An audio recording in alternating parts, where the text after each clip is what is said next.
Lakini Kenya hii wakati mwingine lazima viongozi wapime midomo yao na wapime hata na akili zao vizuri, kwa sababu haiwezi kuwa mtu kama kiongozi ama waziri wa serikali anasimama na kusema ya kwamba ati mtu yeyote ambaye atakaribia polisi apigwe risasi.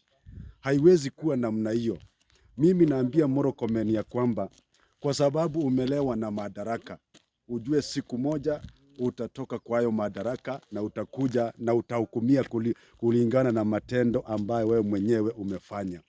Kiongozi ambaye anaongoza wananchi ama waziri akitoa matamshi ambayo haeleweki na ni kiongozi ambaye anajua sheria, unaweza kusemaje kila mtu ati mtu ambaye atapitia karibu na polisi apigwe risasi?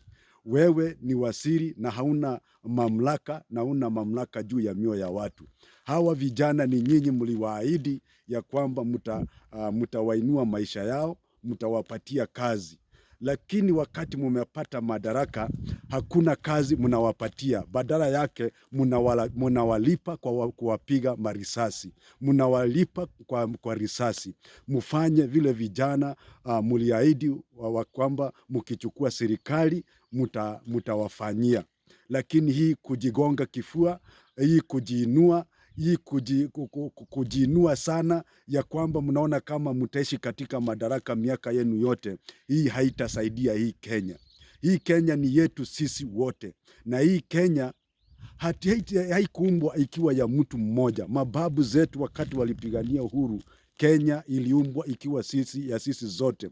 Tuwe na raha sisi zote, kama vile wimbo wetu wa taifa unasema kwamba tuwe na raha na ustawi kila wakati. Lakini baada ya hayo, wachache ndio wako na raha na ustawi.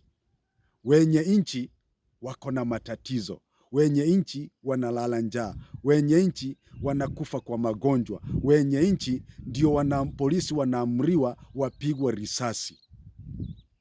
Murkomen, nataka nikuambie, hii nchi si yako, hii nchi ni yetu sisi zote.